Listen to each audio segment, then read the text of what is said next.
Welcome to the Domain Name Law Show.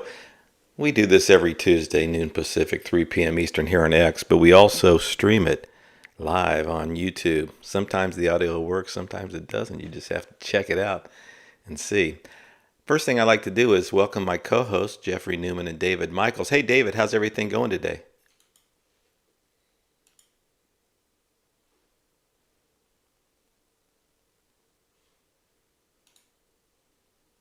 Well, that was a David. Hey, David, can you hear me? Go ahead. Breaker 19 radio check.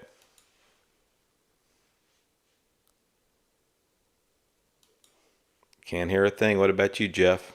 Starting off strong, huh? um, yeah, hopefully you can hear me. Um, it's going okay. It's not as hot as last week, so that's good. No heat wave. If anyone's down in Texas, hope everything's okay with you all. Thinking about all the people down there, the tragedy. But yeah, I'm doing okay and look forward to the show. Yeah, we got a lot to cover. David, let's try your mic again. Are you there? I mean, I sound good. Jeff sounds good. Nope. For some reason, we can't hear you, David. Okay, go ahead and leave. Come back.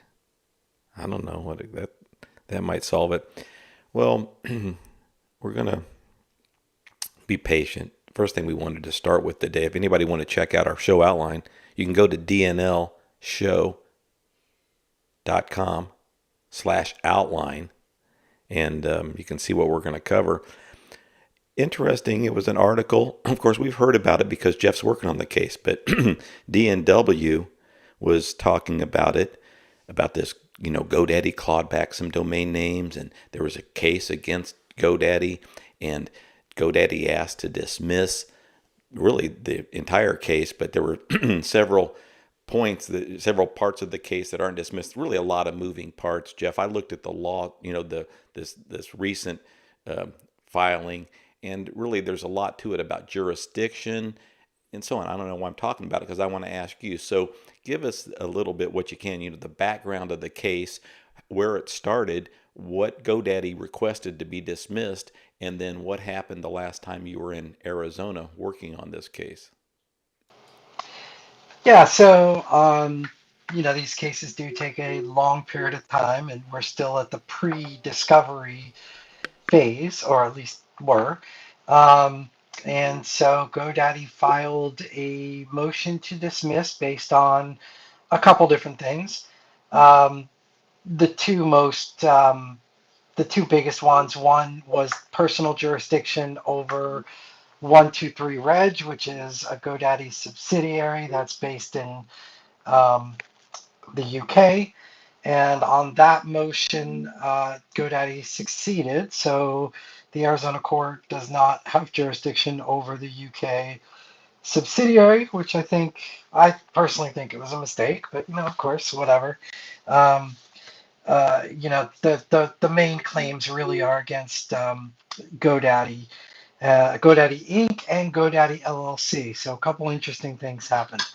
So GoDaddy, of course, GoDaddy or the counsel for GoDaddy combined made a motion to dismiss based on failure to state claims. And so at the end of the day, most of it is still in the lawsuit. Yeah, there were a couple things that were dismissed. So in Arizona, if you have a contract with someone, whether that contract's enforceable or not, you can't also get tort damages or damages for negligence, things like that. So with respect to GoDaddy LLC, which is the registrar itself, the contract claims survived, which is good from my perspective anyway. Um, with respect to GoDaddy Inc., and this is also kind of big, is GoDaddy LLC made a motion to dismiss GoDaddy Inc. because they said, hey, this is between GoDaddy LLC and the plaintiff's not doesn't involve GoDaddy Inc. But because we showed some evidence involving GoDaddy Inc., the parent company was not dropped from the lawsuit, and the court said that we may pursue tort actions against GoDaddy Inc., um, which I think is important, right? Because if you read the complaint says that the instructions for GoDaddy LLC to claw back the names came from, or at least the notices came from GoDaddy Inc., the CEO team. Um, Well, Jeff, yeah, so that's what happened. I have a question, but David, say something. Let's see if we can hear you. Yeah. So Jeff, tell me, what's the difference between GoDaddy Inc. and GoDaddy LLC? Yeah, so GoDaddy has a number of corporate entities. GoDaddy Inc. is technically the public company that's comprised of a number of subsidiaries, one of which is GoDaddy LLC, which is the one, the main retail registrar. They also have like Wild West. They have uh, as a subsidiary, 123 Reg is a subsidiary of GoDaddy Inc. So it's basically the public company itself is GoDaddy Inc. The entity that owns all the technology is GoDaddy Inc. Um, the people, I believe, I don't know, but one of the things we'll find out is whether the employees work for GoDaddy Inc. or GoDaddy LLC. Wow, that's a big corporate shell game they have going on there. It's even more convoluted than that. There's like there's like 8 different entities. GoDaddy Inc. is not even the parent of the parent. There's like some other tax parent. It's a convoluted structure, but I guess from tax perspectives it makes a difference. But I think it was big to keep GoDaddy Inc. in the case, and I don't think Andrew Alleman at Domain at DNW kind of put that in the article, but I consider that to be one of the big victories. I can understand why, and we'll get to it. We're not going to spend a lot of time on this, but Jeff, so the folks know there were two different entities that one names at auction, one was calor.com, CALOR.com. The other was, what was that other one? Butane. Oh, butane. Okay, butane.com. But so there are a couple domains, one at auction. The entities doesn't matter, but one of them's in New York. The other one's over in Sweden. It was Sweden. But Yep, you anyway, got so it. they won these names. They had started, working on them, building them. One question, well, a couple questions I have, Jeff. So in the lawsuit, it says GoDaddy made offers to buy the names back from these folks, and these folks didn't want to sell them back. They were already using them.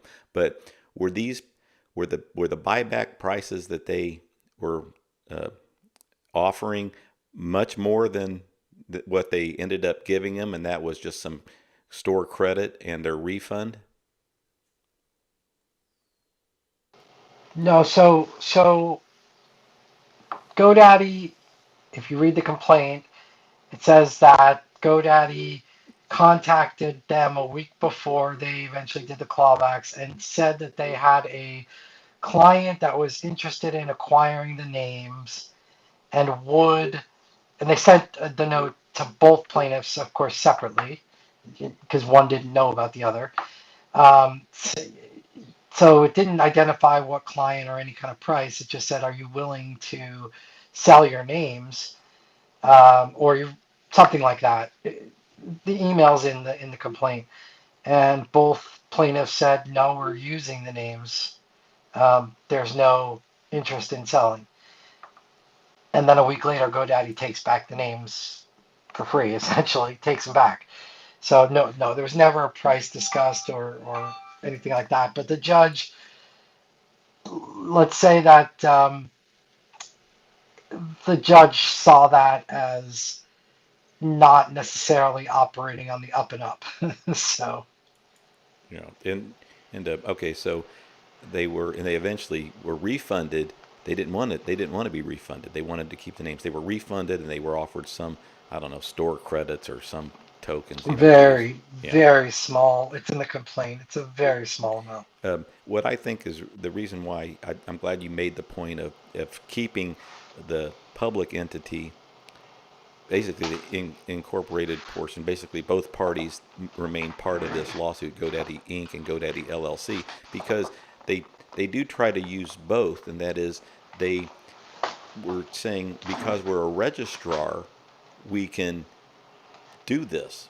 But you were saying, I mean, I not get into the big defense here, or the big, I guess now as being the plaintiff, is saying you guys are running this operation, this auction operation, this whatever we call it, the that marketplace platform, so you cannot use your whatever your capabilities, your ICANN agreed upon, registrar rights in your this other private area, right?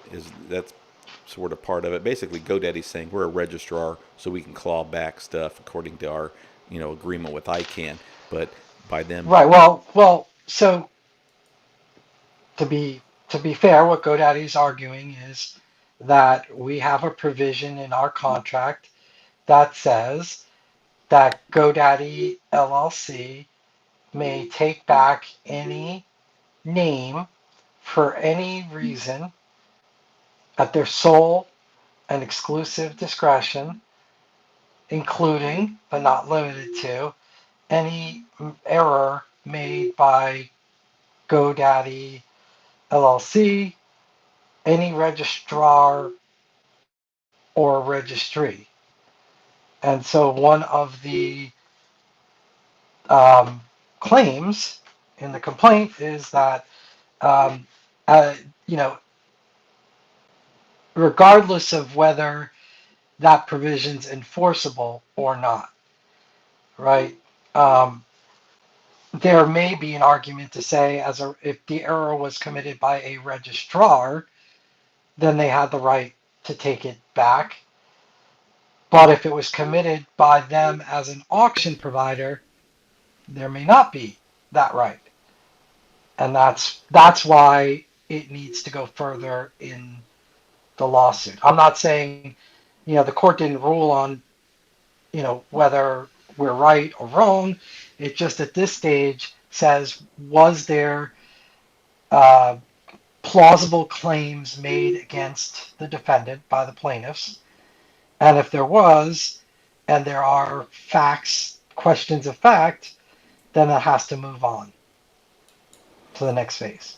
okay, just so we understand the process, because you've explained it pretty clearly so far, and then we can follow along in the future of what's happening here, and that is, okay, so these two entities won some domain names, GoDaddy claws them back, you got the people, the domain winners filed a case against GoDaddy. GoDaddy asked for this complaint to be dismissed.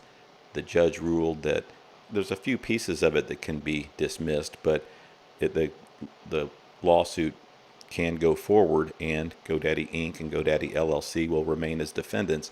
What is the next step, just so we understand the process? What happens from here? So what happens now is GoDaddy has to file an answer to the complaint, which still hasn't, that gets delayed or pushed off until after these preliminary things. So GoDaddy will have till the first week of August. We agreed to an extension to file their answer. And at some point soon, the judge is going to set a scheduling conference to start discovery. Now, I'm not going to obviously be able to discuss anything about discovery or anything. None of that's public. Um, but yeah, so the next part of a lawsuit is discovery, and so that's kind of and that takes a while, or can take a while. So you know after discovery, then the parties usually file summary judgment motions, basically saying that based on there's no conflict over the facts, and based on uh, the facts there's no case, or that's what the defendants would say, or we would say, based on the facts, we should be granted summary judgment in our favor, right? That usually follows all discovery. And then if the judge says no, there's still questions of fact here that need to be, then ultimately would be a trial. But you're talking, 2027 probably. Gee, that answered my next question. But so we're done for this for now. But Jeff, I wanted to say, just me looking at a layperson looking at the filing and the work that you've done to the jurisdictional work, basically saying yes, this is the appropriate jurisdiction. This court does have jurisdiction over, basically these plaintiffs and defendants, and then keeping both GoDaddy Inc. and GoDaddy LLC. Your argument for keeping them as both part of the as the plaintiff and the defendant. I keep thinking complaint and respondent with these. But anyway, fantastic job of all the work that you've done so far. That's just basically, like you said, the judge hasn't ruled on anything, any facts of the case, who's right or who's wrong. But now the game starts basically right now. So, and it's going to be interesting to see GoDaddy's response, and then that's really going to, obviously assist you, help you out in how you move forward. But I can tell you're ready, no matter what pitch they're planning on throwing at you. There's only so many things that they can, pitch. I'm not expecting a surprise. I'm expecting more of the same, some of the same arguments that they've made really already a little bit. Well, if anybody wants to follow along, we're about ready to get into the rest of the news and review these UDRP decisions. The outline is at dnlshow.com/outline.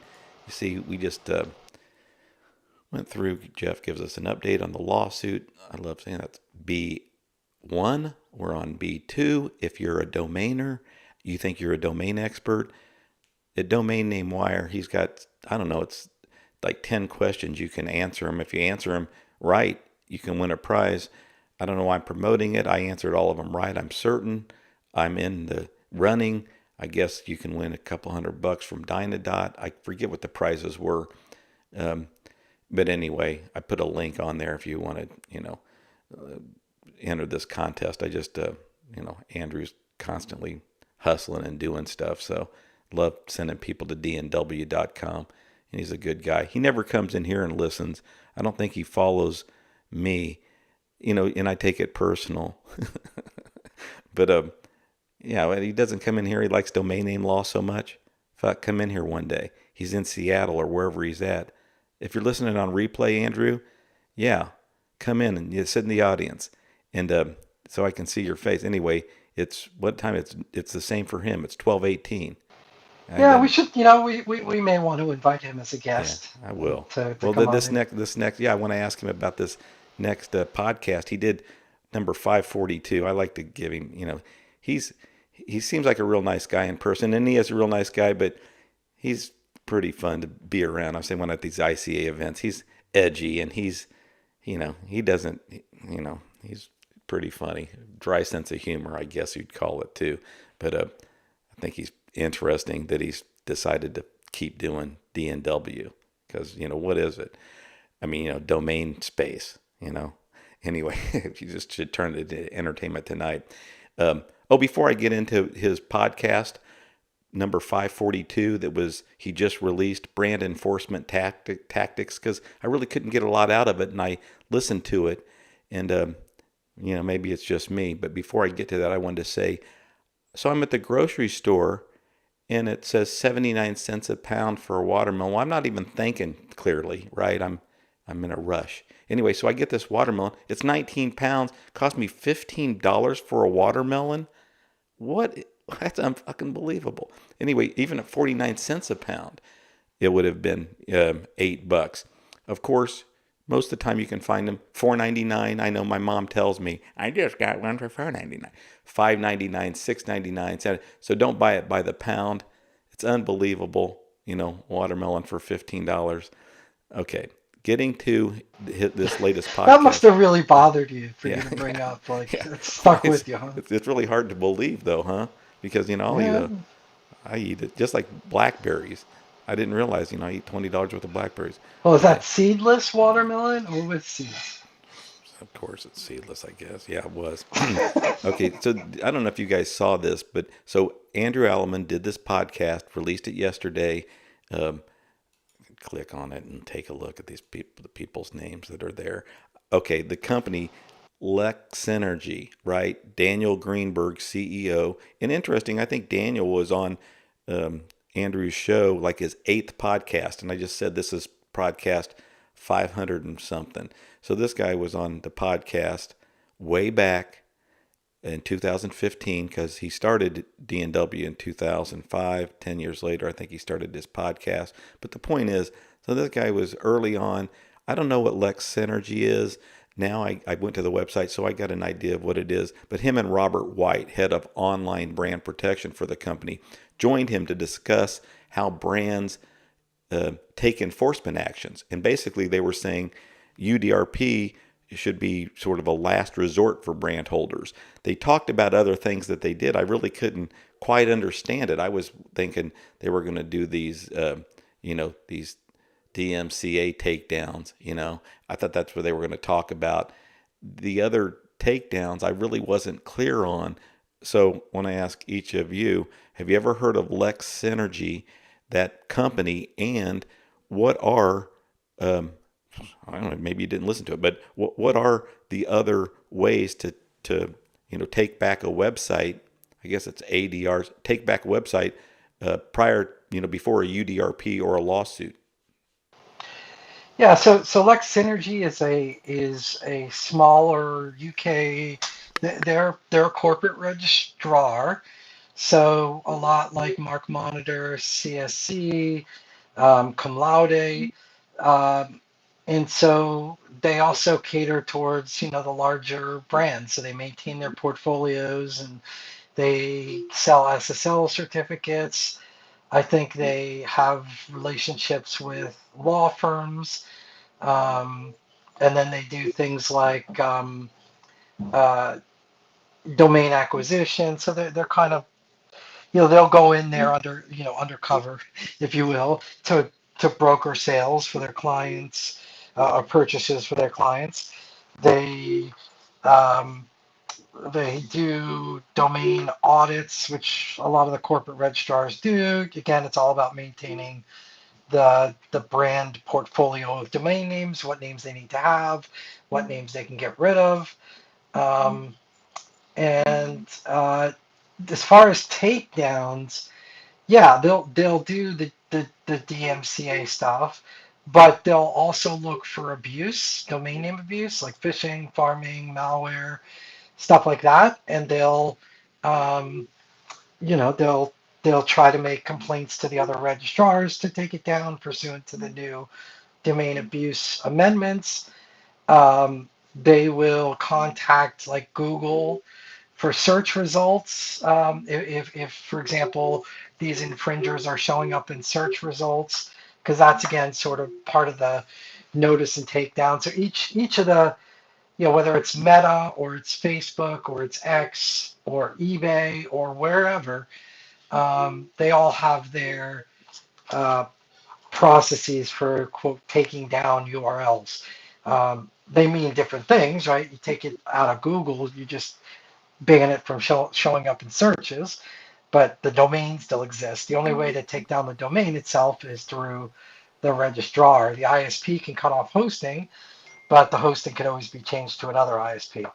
Um, so they call all of that takedowns, and so they've been around for a long time. It's a nice boutique company. I know Daniel very well, and I think they do a good job. They're really pro brands. I mean, basically going after. They were mentioning that.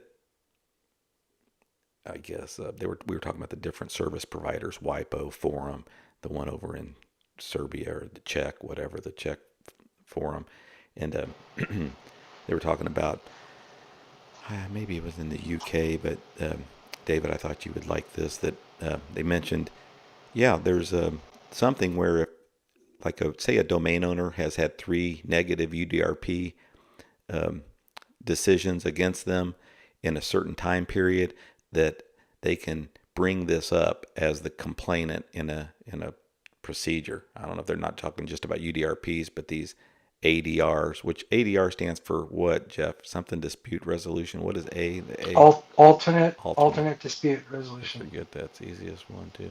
So, but they basically were saying, yeah. So if a domain owner has been on the losing end of a couple of these disputes, that's going to be held against them. And then Andrew brings up, well, what happens when these lawyers, file a complaint that's bullshit, excuse my language, and, it's a RDNH, but maybe not even that, just a flimsy complaint. And is it, same, are they held to the same status if they have 3, is it held against them? And of course, there's no answer. No one, most everybody in this space, lawyers, they're IP lawyers. Everybody's for the brands, and there's, historically, 99% of UDRPs are transfers, because there is a lot of cyber squatting cases, and usually it's not a lot of different cyber squatters. Usually it's, and I'll say usually, there's a few companies that have big portfolios of infringing names, or they're cyber squatting. They may be parking companies or whatever, and they usually are. So you'll find out maybe they're respondents that don't respond, have privacy on. They're cyber squatting. A brand goes after them.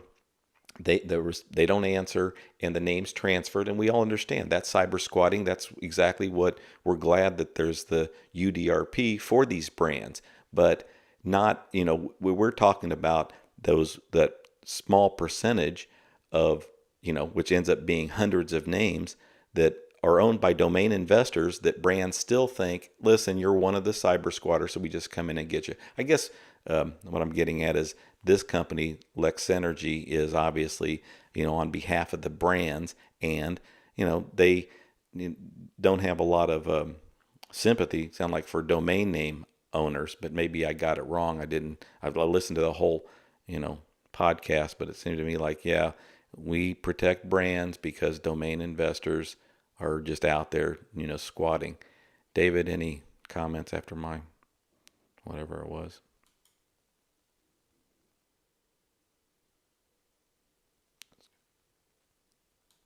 Yep, David, anything? Well, you were asking David. I mean, I think, look, when you work on one type of issue or with one side for years and years out, you're going to kind of have that kind of a slant. So not surprising to me that Lex Synergy or Fairwinds or other firms like that have a strong pro brand bias, but that's what they deal with every day. And as you said, 99% or 95% of the people that they go after are, not the greatest in the world. So kind of you take that for what it is. You understand their bias, but yeah, I haven't listened to it yet, but I'm sure they make some good points. Yeah, it's sort of interesting, but I wanted to, hear the specifics. Hey, David, are you there? Just so we're getting ready to do our reviews. I want to make sure you're there and ready. And I wanted to bring up one thing before we do kind of news, and this was courtesy of John Berryhill.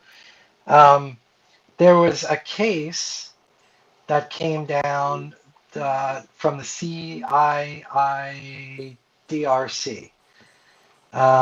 where a panelist issued a procedural order, and that procedural order asked for the complainant and the respondent to work out a settlement, and only if it couldn't work out a settlement should it come back for the rest of for the case, and it needed to describe what efforts it took to the settlement. And that to me, it struck me. So this was in a case that came down involving weedverse.com. Ultimately, the case was found, the registrant was declared there was no transfer. The claim was denied. But the interesting thing was that in this case, the panelist somehow issued a procedural order for the parties to try to settle it. And that's not in the UDRP. That's not like judges in court, they often try to do that, or magistrates, in courts often try to get the parties to go to discuss settlement. But this is the first I know of a UDRP panelist ordering this. Um, and this, to me, this is kind of an anomaly. I mean, I know Zach's listening, and um, I would just love to hear from people, because this just sort of caught me by surprise, and I don't really have too many words for it. It's not, I don't know how they got away with it. I would have thought the Canadian International Internet Dispute Resolution Center would have looked at this procedural order and kind of maybe questioned. Maybe they did. I don't know. But this to me doesn't seem like it's appropriate necessarily under the current UDRP. Yeah, I remember we talked about Weedverse here a few weeks ago, weedverse.com, and the complaint was denied, but there was no reverse domain name hijacking in that case. So the domain owner got to keep the name, but I didn't know. I don't think we touched on that, or maybe we didn't know at the time. You're saying the panelist was, as he was looking through the complaint, and let's see, I don't know, it looks like there was a response. He was recommending. Oh yeah, it was pretty, and it's not like they were pretty close on like price or in position. They were pretty much as far apart as you can get. I think the complainant was offering to pay maybe $200 or something weird, and of course the respondent wanted a lot more, rightfully so. And so yeah, in procedural order number 1, in the procedural order it says, if applicable and appropriate, the parties also are directed to engage in good faith settlement discussions and to report back to the panel regarding such discussions by the same deadline. That was a deadline of a couple other things there were a couple other things that were asked in the procedural order. But I just John, I guess I missed it the last time we reviewed it, but I think that's certainly unusual, and I've not seen that before.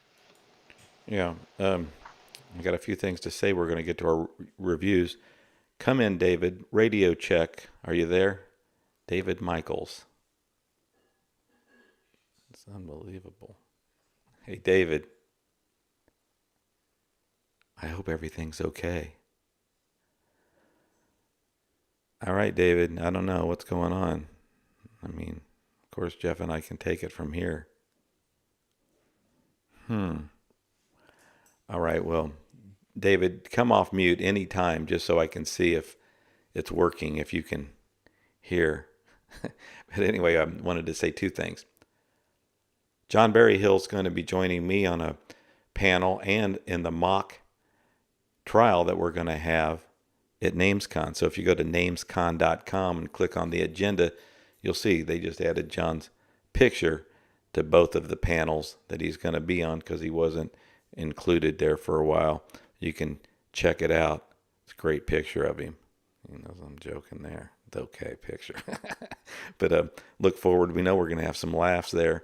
And we're going to be working on Jeff, I got a lot to tell you about the mock trial and how we're going to really make this interesting for the audience. But we're going to have a call on that. But anyway, everybody, if you're going to NamesCon, there's going to be plenty of domain name law talk there. Second, I wanted to mention, in less than 2 weeks, it's 2 weeks from yesterday, there is a second annual Levine lecture. Featured speaker this time is David Bernstein. So he's a panelist, he's an attorney. It's fun. If a lot of you can show up, go to our outline. It's B4 on the outline. Click. You can sign up to attend. it always surprises the lawyers and people that put these things on that there's that many people interested in domain name law. So if you can, it will be probably as interesting as the domain name law show. I would say probably more. But I think Zach's going to say something as, David Bernstein, definitely pro brand. So I know Zach's going to be saying a little something there, but I know Mr. Jerry Levine is going to be, speaking as well. So it's going to be fun to hear what lawyers in the domain space have to say about UDRPs, UDRP reform, and just basically what's going on in the space. All right, so that's on July 21st, but you can find the link on our outline B4. Okay, our first case today, ICOY.com. ICOY, I guess that's how you pronounce it, but it's just a 4-letter domain name that was registered in the year 2000. Okay, so already think of that. This is a domain, it's a .com, ICOY.com, registered in 2000. So this complainant, ITWAY, out of Italy, Itway, they're on the domain itway.com. Not a bad name. Okay, it's their company name. Don't know what it would stand for, Itway. But anyway, so they're on that domain name. They filed this complaint against Sydney Wang. She's out of the U.S. Arch Holdings is her company, or his company. I'm sorry if you know who that may be. But the complainant is an information technology company out of Italy. They have this product, ICOY. I've already told you they're an information technology company. Who cares what the product is? But they bought the domain icoy.it and icoy.eu back in 2019, so June 20th. So really basically 6 years ago, they picked up icoy.it, icoy.eu, and now they're filing this UDRP against icoy.com that was registered in 2000. So already to me, I have enough facts. One, they didn't have a trademark. Even, they were saying they had a common law mark for ICOY going way back. But this domain owner sells names on his website, NameKeen, NameKeen.com. It's a shout out. And the respondent, offered it for $200 a month. You can lease the name. The complainant said, well, I reached out to CEDO, and it shows that this domain owner has all the marketplaces. But CEDO says, they're wanting $22,500 for the name. So it's something we can all relate to. This guy has a name for 20 years.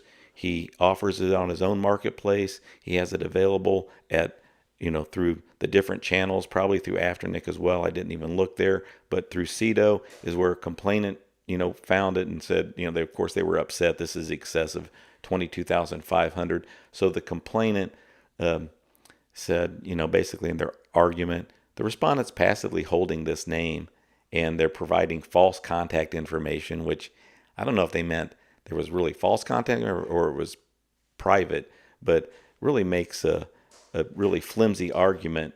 And the single member panelist here, Stephen Mayer, I thought did a good job considering that the respondent, did the respondent reply here? How would I not know something so Yeah, important? they Yeah, did. they did. They did. Go ahead, Jeff. Take it from here and let Yeah, them know the answer. the respondent said that they obviously acquired the name 19 years before um, the complainant first used the trademark, and they have they have a website, namekeen.com, which includes other similar names for sale, and they say that the complainant is not famous or well known, and that of course they weren't aware of the complainant. So, yeah, I mean, look, pretty open and shut case. Pretty clear that there cannot be registration in bad faith, um, absent the trademark actually existing, and so this case was pretty much doomed. I do think one of the good um, parts is that here, unlike in a later case we'll look at, yeah, they recognize the legitimacy of selling domain names, right? That they basically say that selling a name doesn't, can be a legitimate uh, interest or right. And so in this case, they say the complainant not only failed to demonstrate or couldn't demonstrate that it was registered and used in bad faith, but it also didn't show that the um, respondent did not have rights or legitimate interests. So again, I think this is, you'll see a difference here um, in some of the cases we look at where the panelists recognized, didn't come out and say it's a legitimate right, but basically came out against the complainant who said it wasn't legitimate. There wasn't rights or legitimate interests. So, and then I suppose on its own, because it doesn't say whether the respondent asked for a finding of reverse domain name hijacking, but they rightfully found RD&H here again because anyone who's represented by counsel should know that you can't show registration in bad faith when the name was registered 19 years before the trademark was being used. So this was a complaint denied plus reverse domain name hijacking was ruled. Stephen Mayer, the single member panelist, said, okay, so you did show that you have standing. We're going to give you that. They basically saying you do have a trademark to ICOY, but he actually said, that you didn't prove that this domain owner doesn't have legitimate interest in the name. Like Jeff said, selling domains is legitimate business. And this respondent, right, did answer back and showed that they had similar names for sale on their website and that the trademark wasn't even that well known. And they didn't know about the complainant until this proceeding occurred. David, you didn't answer the text. There he is. Oh, sorry. I just came back. I was out fixing something. Yeah, no sweat. Outside. What was? I hope it was like a big water leak or there was a gas leak because it's right in the middle of our show. What was it? Falling fence. Okay, so that's on the fence. Haha. Okay, I got you. Well, all right. Well, don't even sweat this case. ICOY, unless you have a comment about it, this was a complaint denied plus RD&H. We're about ready to go to the second case, but any comments on ICOY.com, Dave? I like how the investor was able to respond properly without citing a whole lot of cases, and he got his, he successfully defended it. But the key thing there was, hey, I registered it years before. This guy in 2019 when he registered the .it and the .eu, that's when he really started using the name, and you have to use the conjunctive thing about registration and used in bad faith. So if it's not both, forget about it. It's not bad faith. And Jeff, so this there was no request. I thought I looked through it pretty good. So there was no request for RD&H, and Stephen Mayer basically ruled RD&H that basically it's an abuse of the system, meaning the complainant and his counsel should have known you couldn't win this case. So that's pretty rare, isn't it, when you don't even request it? I guess not all the time because I've seen it before, but usually you try to bring it up to the panelist to say, hey, they're abusing the system. You might want to consider this. But in this case, Stephen Mayer just seen a lot of cases and went ahead and added this on his own. Is that right? Well, I mean, it doesn't say that the respondent asked for it, so I assume that they may not have. But yeah, I mean, it's something that should always be on a panelist's mind, especially in a case such as egregious as this. Yeah. Well, thanks. And I'm hoping that we see this in, I told you, my business partner has a UDRP that's right now being ruled on by Warwick Rothney. And I'm hoping that this exact same outcome, that there's a complaint denied plus RD&H, because similar set of facts. I've told you, I've shared it. The domain name was ksuite.com, registered 20 years prior to the trademark that was established by the complainant in this other case. And not only that I think there should be an RDNH, but very similar to this.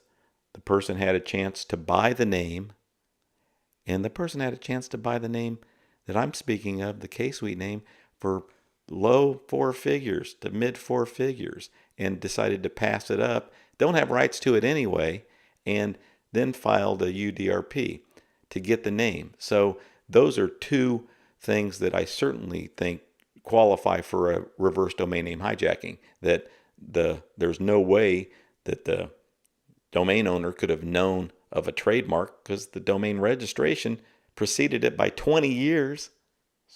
Silly to even file. And then, of course, the plan B.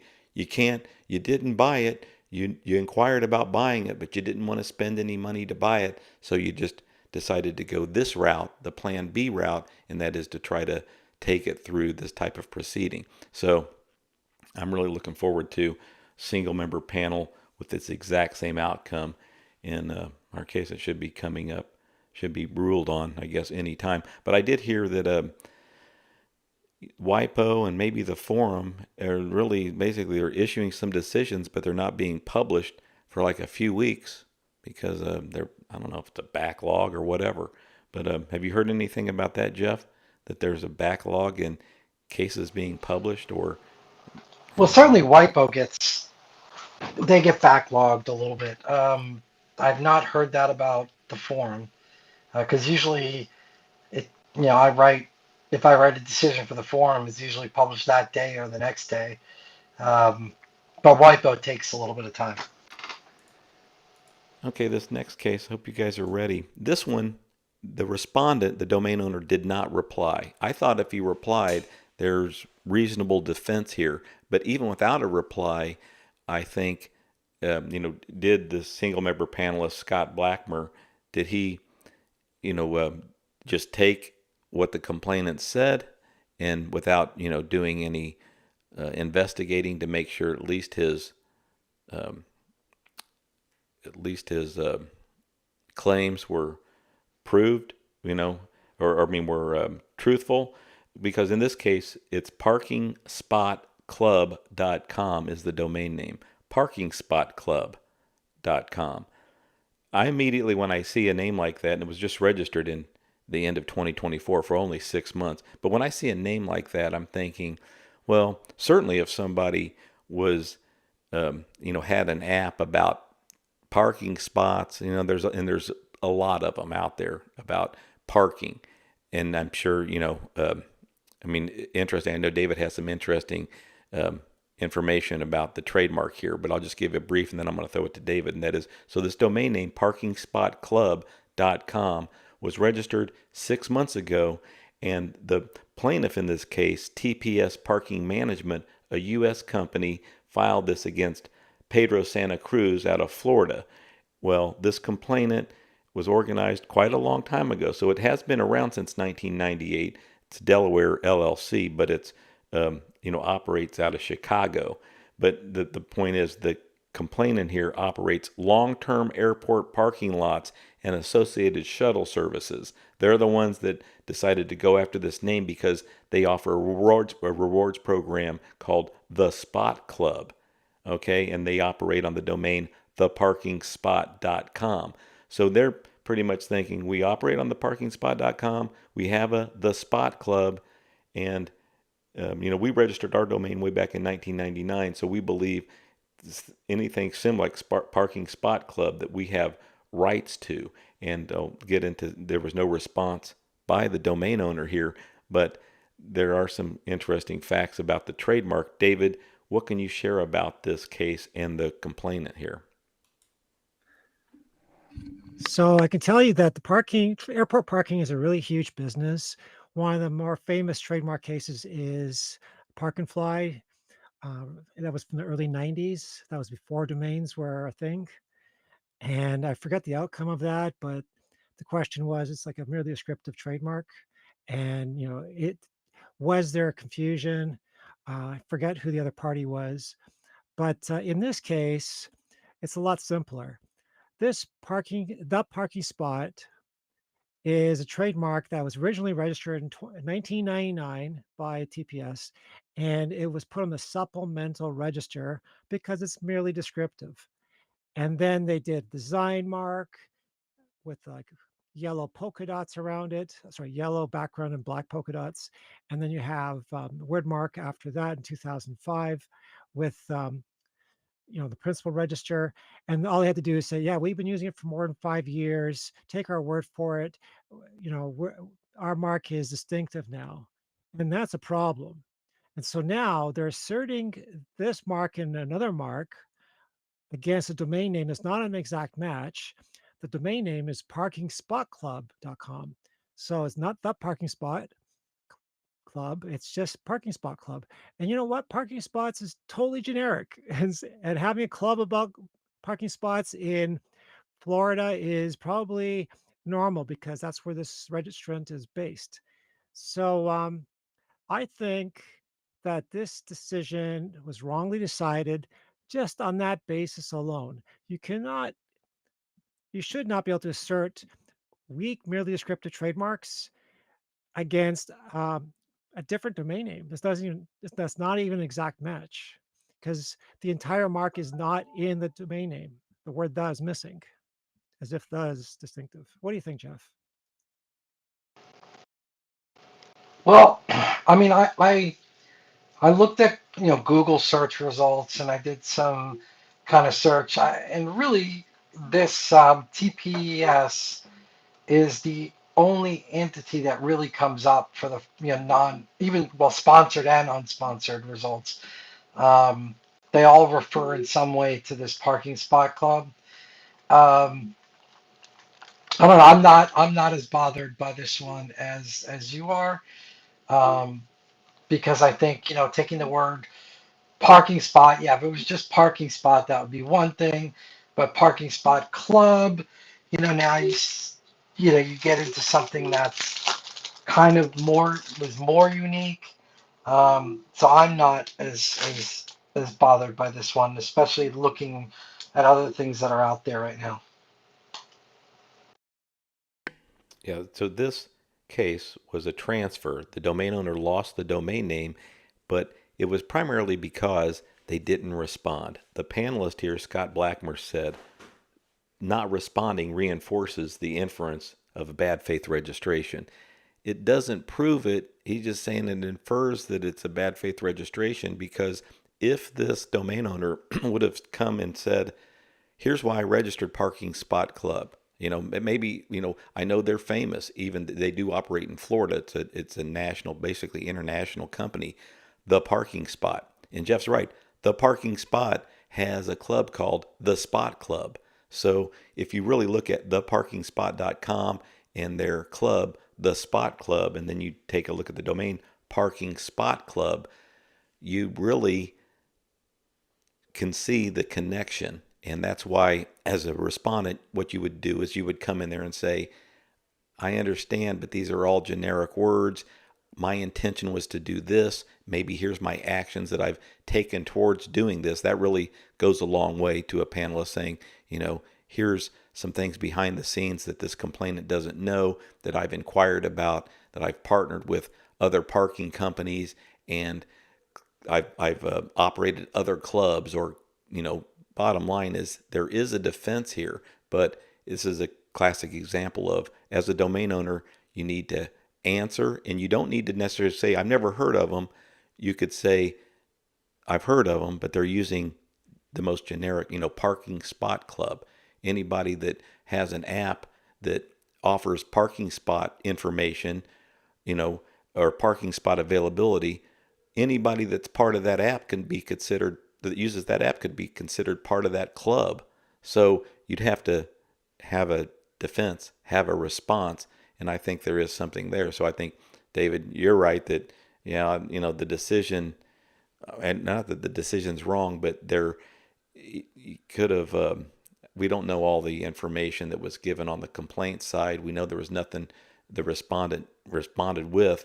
But if the Scott Blackmer, the panelists would have had to have just really thrown everything out and said there was no, there's no connection at all. And how could you say that with Parking Spot Club, considering what the complainant brought to the table? It's like there's obviously a connection, a small connection, or a connection, whatever, but without the response, there's nothing Yeah, there. and I'll say that Scott Blackmer's, um, has one of the highest rates of finding in favor of respondents in his solo decisions. He about a quarter of his cases he's found in favor of respondents. So it's not like we have an overly um, biased, like we'll talk about one next. Um, this panelist is not afraid to rule in favor of the respondent, and in fact, when he's on a panel of three, there are more cases that are decided in favor of respondent than there are in favor of the complainant. Um, I just found that kind of interesting. So in this case, the domain was recently registered a few months ago, I think December 2024, and it still has the GoDaddy lander with the GoDaddy standard links that everybody gets nailed with until you change your name servers or buy GoDaddy hosting. And it's kind of like blackmail. Use our hosting, pay for our hosting, or we're going to put ads on your domain name and you'll lose it in a UDRP complaint. That's pretty much what happens. So Scott writes here, the disputed domain name contains the word parking spot and club. While the evidence provided indicates that the disputed domain name hosts PPC links relate to parking, there is no relation to the term club. Well, the guy didn't develop a site yet. He just bought it. So I guess in this kind of situation, you have to develop the domain name right away to avoid this kind of outcome, or actually defend the case. Yeah, or just explain. But yeah, what they would do, and I don't see it in many responses, is there's domains that are purchased by big companies. They're never developed out. So let alone 6 months is not a long time to register a domain name and not do something with it. But panelists really just want to hear, all right, what's your side of it? And I'm curious, this domain owner, why did they not respond? Many times they don't respond because they feel like, shit, I was targeting them. I don't want to respond. I understand that. So that may be the reason for the non-response. Or is it, geez, I'm just nervous of being part of an action like this. And even though they may have thought I was going to do something on my own related to parking, but I'm just afraid to answer. Or did they not recognize it, or do things go to spam? I mean, just like anymore. Anyway, if your intention was never to target another company, even if it's famous, and you have their mark in your name, you're going to have to respond. I'm just curious why there's just so many non-responses, and if it's because the person was feeling guilty, okay. But I just have a feeling that some of these are other reasons. People just feel intimidated by it and maybe can't afford a lawyer and think this is, a legal issue, and you don't want to handle it wrong yourself. But okay, this next case, we can get out of Wait, here. I have one question for Jeff on this. So in this case, they're using multiple marks to justify the confusion or basic standing. How often does this mashup trademark theory work? Like, I have this mark and that mark, and it combines them together, it mashes up, and this is a match. Do you see that often? Is that a normal thing? Because I haven't seen that before. Not really, because usually if it's worth protecting, um, usually there's a trademark for it. So I don't know why. Um, I don't know why they didn't go after Parking Spot Club and just Spot Club. Um, but no, you don't see it this too often. Well, Spot Club would have nothing to do with cars parking. And if he's operating a car parking operation in Miami, Florida, or wherever he is in Florida, then it's just a generic term, a generic mashup of terms that are really descriptive of his service. So that's the problem here. You want to talk about a problem? This next case, valumax.com. Okay, VALUE max.com. I just checked it. That goes to, I bring up because that goes to a car, the smarter way to sell your car. Okay, but Value Max, we know as domainers, naming, that's a cool name, VALUMAX.com. In this case, this complainant, Asviro, ASVIRO Inc., out of New York, filed this case against this Polish woman, Katarzyna Binek. Okay, so the complainant in this case has a common law trademark in ValueMax since 2002. That they established it well enough for Don Osborne. That's the single member panelist here. They offer medical supplies. If you search ValueMax, you'll see them, but you'll also see, I saw on the first 2 pages of Google, first 3 pages, basically almost out of 20 listings, probably 15 different companies that use VALUMAX for their products. So many different products with ValueMax. And I just mentioned, if you add the E, to it, there's, car companies and so on. But anyway, this is naming, naming conventions. I don't know why I wanted to use the word convention right there. But panelists do not appreciate the business of naming. There's all sorts of naming agencies out there. And many times a cool name, they're like, if it's a cool name, there's probably only one person that thought of it. Especially like this is considered let's say a brandable name, or even for trademark uses, it's say fanciful, but a lot of people think of it. It might be fanciful, but a lot of folks, have discovered it or come up with names like this. And it's proven by this one's used a lot, VALUMAX. A lot of companies use it, but anyway, the complainant claims that the disputed domain name is used commercially for competing business. Basically it's got PPC links with competing businesses on there. It's probably got many other links as well, but had some medical supplies on there. So the complainant says, the respondent in this case has been subject to 4 other adverse UDRP decisions. So they bring that up. The respondent didn't reply, but because this is just a great brandable name and the respondent didn't reply, there seems to be no evidence of bad faith registration, but that didn't stop Don Osborne from ruling that it was registered in bad faith, and it was registered basically back in 2005. Now, apparently, according to the complaint, the respondent acquired it in 2009. Still, it was after this complainant's common law rights started in 2002. But to me, I just don't see the connection of the bad faith. There's no proof of bad faith registration. Only the use of the PPC links, seem to be negative and weighed heavily on the decision. Well, first, Jeff, what do you think? It's got PPC links, no reply. Yeah, I mean, look, I'm with you on this one. There's no targeting of this company necessarily. I would think that there may have been more targeting towards the Value Max with the E, right? The car company, because they're better, more well known. And it seems like a typo of that more so than a copy of this trademark. I think, the party doesn't respond. And I don't think the party responded, right? No, party didn't respond. And so Dawn gets the case, and she's going to find in favor of the complainant. On the other on the other cases, I looked. Um,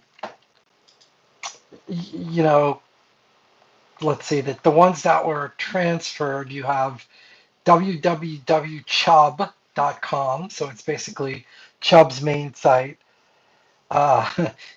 Except that without the period in between the www. Um, you have the www.cvspharmacy.com. So they're pretty extreme. Breeders Club.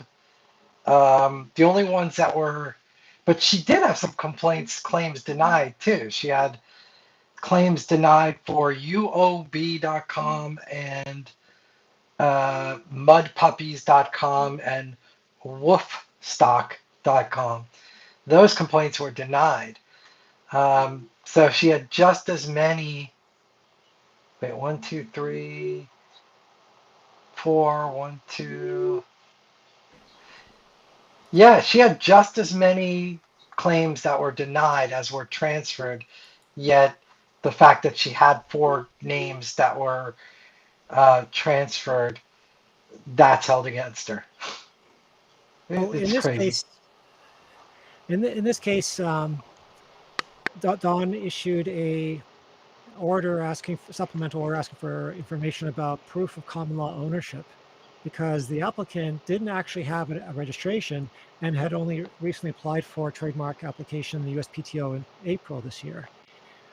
Interestingly, there is another trademark registrant in the same space under Class 10 for medical gowns. It's a different company called Empire Medical and Dental Supplies. So I think this application by this complainant will be denied based on that Class 10 registration by Empire. So I think that there's a problem here overall. Like, there's no analysis. Dawn is careless in her decision making.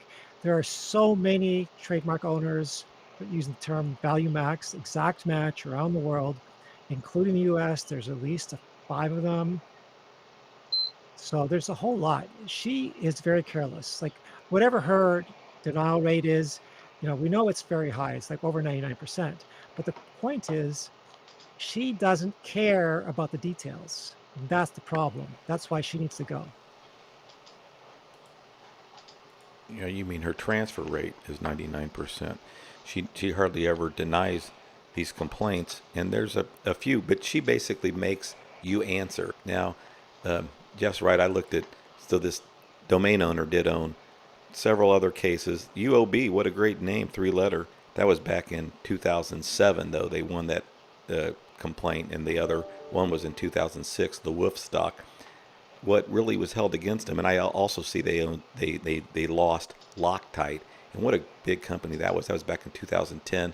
They're still around, but LOCKTITE, what a great brandable name that is. But they basically, since they've been around before domains, they likely own that word, Loctite, even though as a brandable, lock and tight go together, and then to spell it a different way, it does make sense. But so that company has had that. You'd have to prove that you didn't know them. Maybe if you were somewhere in Russia or somewhere, they're probably over there too. But anyway, I was saying, so this domain owner did register some names. They did win My Crib. They owned My Crib. That was one they kept. And Jeff mentioned Mud Puppies. The problem is Dawn saw www.chubb.com and www.cvspharmacy.com and saw, why would this person own that? Why would they? Those are obvious. You're going for a misspelling, somebody not putting in that dot. And so that weighed heavily. And then Value Max, in my opinion, is closer to the My Crib or something like that. Should have been a complaint denied, but I'd suspect when I click on any one of that other one, anyway, it wasn't Dawn. It was a 3-member panel, and that Mud Puppies. And the truth is that I don't even know what Mud Puppies means, but the respondent did respond. So there, in the cases that this domain owner won, she responded. She responded to the UDRP. So it shows that she is there. Maybe I don't know why they didn't respond, but yeah. So panelists take it not personal, but yeah, they ask you. They basically want you to respond to this complaint. Otherwise, it's not it's not looking good for you. I mean, they will certainly just go, like they say, with all the claims made by the complainant. If you don't respond or refute them, they're just going to assume them to be true. So that was a transfer. ValueMax.com was a transfer. We had 2 transfers. Dawn's current stats are 25 cases were denied or rejected so it's 25 out of 2010 solo decisions.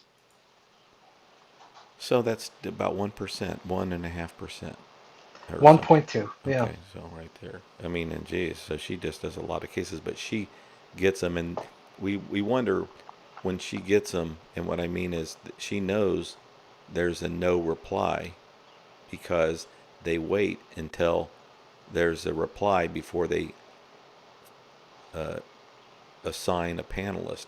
So then if you don't, you got 20 days to reply, right? So let's say that of mine, so there's no reply, then finally it gets, she gets a lot of them where there's just no response. But not always, because like I said, back in 2000, there was a response from a guy in Iceland, and we still won iced.com. Unbelievable. I mean, it's something so generic. And back then it was a different, different world, and the UDRP was new.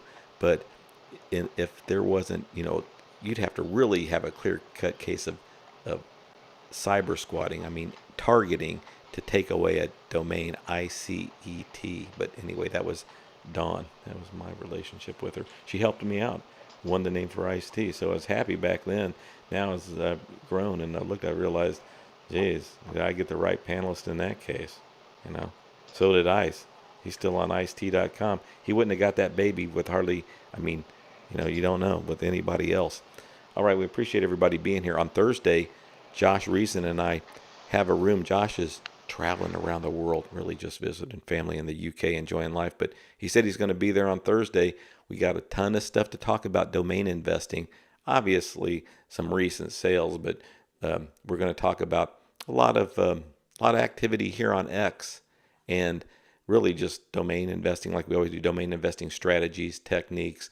What's going on with some of the new marketplaces, where are the sales happening, what about some of these new extensions, and people just love, I was listening to, there might be some guys here from the .now group, and I say that because they mentioned in a room the other day, they were talking about, a lot of the folks that own .com domain names are really biased because that's their, that's where their bag is. That's where they have their investment.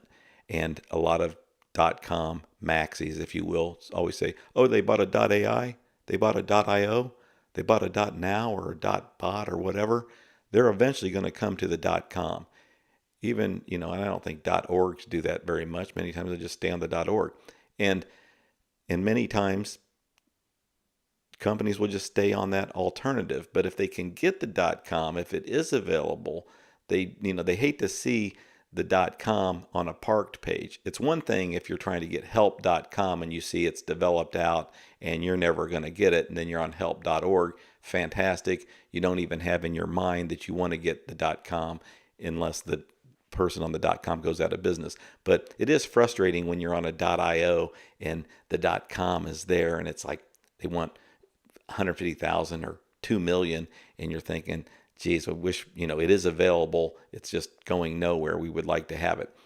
My point is, for the, the people that are investing in other extensions saying, oh yeah, the .com folks only always say that, you're eventually going to want the .com. It's because they own the .coms and that's where their investment is.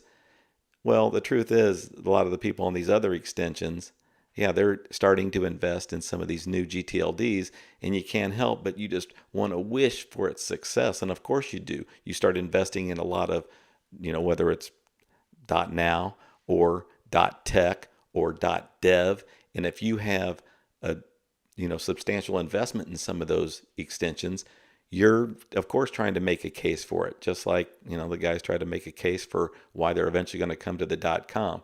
But anyway, it's like wherever somebody has their money invested, there's a bias normally. And sometimes they jump off the train if they realize they've made a mistake. But anyway, we're going to be talking about that on Thursday. That's Thursday morning right here on X, 10 a.m. Pacific, 1 p.m. Eastern. That's the DNX show.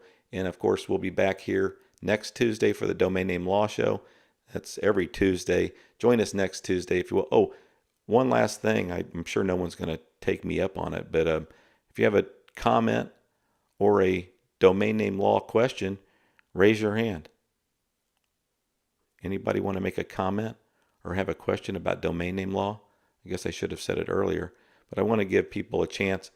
at the end of our show. We'll try to get through it faster from now on. Try to get done in an hour and 15 minutes like we did today, because it's just us three talking. It gets a little boring sometimes. So if you do have a comment or question, bring it. And be a son of a gun. Brad and Arif. Okay, I'm doing it. Brad and Arif, they both requested. Hey, Brad, what's going on? Hi, thank you for. I have a question about a case last week regarding the KFC. You remember that was a total blatant, you know, usurping of the whole KFC thing. But couldn't that have been, satire? You can use a trademark and have it be satire. Isn't that correct?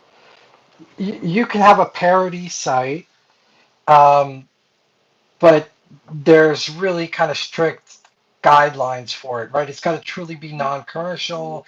It's got to be true parody, uh, pretty clear on its intent. The case last week was complete impersonation, right? It was to try to create a token, if I remember, an NFT or a token currency, and they put it, like, there was nothing humorous about it. There was no humor attempt.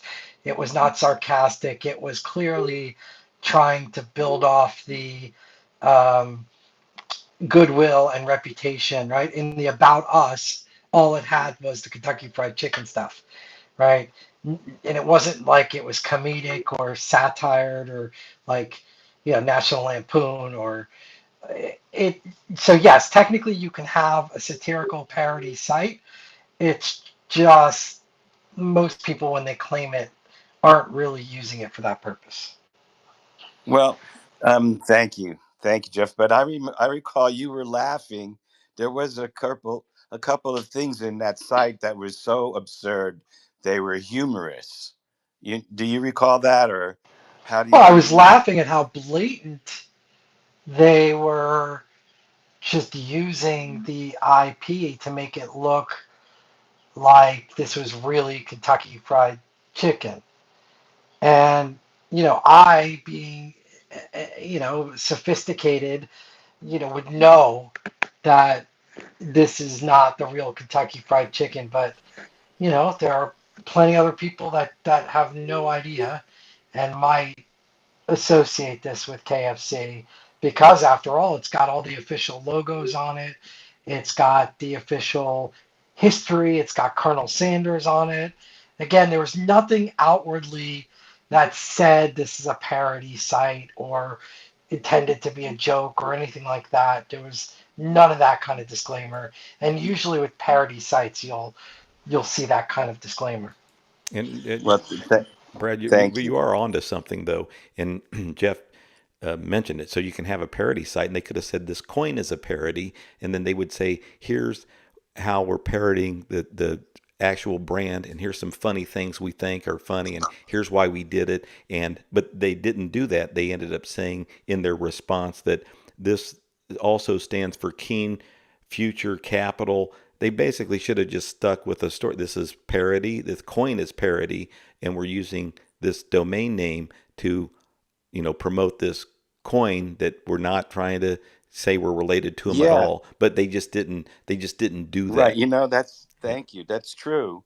And but also, Jeff, what you said at the very end brought up a thought that kind of reinforces everything that you said and what Todd just said. And if in their use of the exact logo, right, that kind of was the giveaway. That was the perfect place for them to do a parody image, right? And if it wasn't exactly Colonel Sanders look-alike or whatever, and they did, you know, individualize it to be sarcastic or parody, that would have added more weight to their argument and to the whole thing. But since they didn't do that, it was a blatant disregard for even trying to get it to be a usable parody. take perspective. the slogan "finger looking good" and change that and show that it's been changed to something else, finger looking coin, whatever, and then Right. you go with Yes, it there. exactly. Those were the good intentions that weren't there. Yeah, I mean and then Well, some of that them and still live. selling and actually selling something, right? The actual commercial activity. I see. Yes. If it was a whole joke and they weren't really selling a coin, they were just kind of making like a skit or something but they were actually selling a coin and actually had the means to collect money. Right. So that's a total misuse. And that one point of using someone else's good name for their own financial benefit. That Yes. likely would have then it should have been maybe still a win. They could keep the name in a UDRP, but then KFC would have a court case against them. Meaning, if they said we're doing this free speech rights and we aren't okay. Long story short is there's still a way they could have defended the UDRP and been successful, but then KFC would say enough with this little administrative hearing. These people are using our reputation, our goodwill, and doing it in a commercial way, and then it would have been, like you said, a court case, not a UDRP. Arif, what's going on? Nice to have you. Hey guys, I'll try to keep it short. First of all, I think you guys need a warning before the show. If ever you're going to mention Don Osborne, kind of like, like the 18 plus for foul language and TV type of thing. I'm not going to go any more details than that, but I think that would be a good thing because every time I hear that name now, I just get the heebie-jeebies, just to put it nicely. But yeah, no, the other thing I just wanted to say, because I used to say all the time on Clubhouse when it was easy just to pop up. But I think on behalf of everybody, it's been a while I haven't done this. I do every now and then, but just really big thank you to you guys. The information you guys put out here, it's really well put together. It's not just opinion, whatever it is. You guys actually look stuff up, and you take time to research and whatever it is, and it's a true resource for this industry, for especially those of us who want to learn and stay away from, like, I never had a UDRP, but part of that is thanks to guys like you and to people like post in the forums and whatever it is. So I'm really appreciative of that, and I think I speak on behalf of a lot of people down below that you guys put together a really good informative show and a little good diversity and whatever it is. I actually had a legal thing today. I had a flood in my condo, literally 20 years and 3 days ago, and I had a court thing today, and I finally resolved that. But it was like I missed the first part, so I'm looking forward to what Jeff had to say. I saw in the notes that he was going to talk about his GoDaddy stuff, and lately, the last month and a bit, their platform has just been a disaster for me. So there's that. But at the same time, I'm making sales. So far this month, I had a 5K sale and a 10K LTO, and sold my third month in a row where I'm hitting 5 figures, which I don't think I've ever done before. So it's just love and hate in this industry, but love you guys. So I guess I'll see you guys on Thursday. But thanks again to all of you. Really good job. Of course, I can use you on Thursday. I'm not telling you every week, hey, I need you there, but Josh is out of town for like 8 weeks. So I really appreciate you, Arif, and I've got a definitely, lot of content. I want to second that.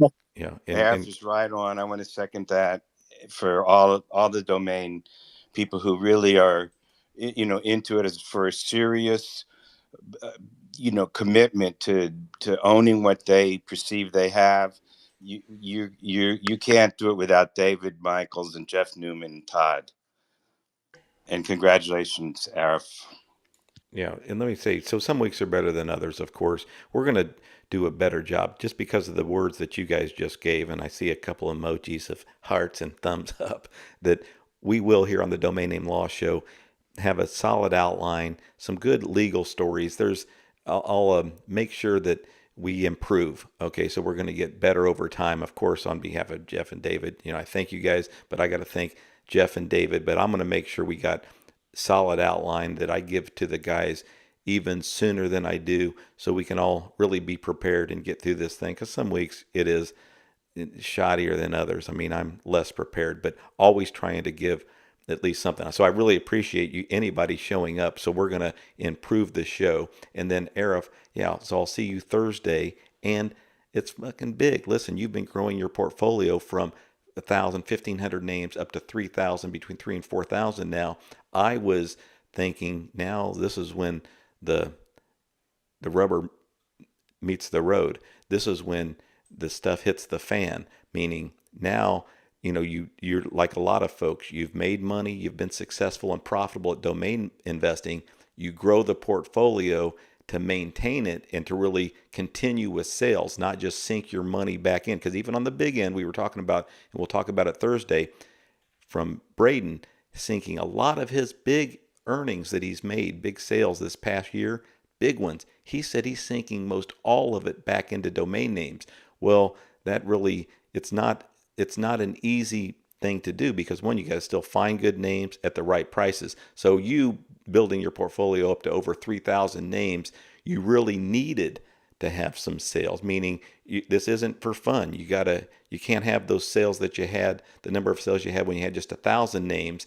You're selling more and your average price is going up. But I love a $10,000 LTO. That's a beauty, because, then just even, let it come in over time. No problem at all. And I'm noticing I have 3 LTOs.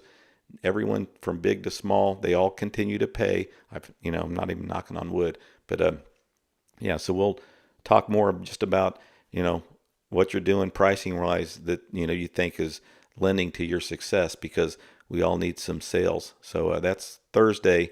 Check us out once again, 10 a.m. Pacific, right here on X. That's 1 p.m. Eastern. So we have more domain stuff. Thanks everybody for being here. Have a good rest of the day wherever you're at.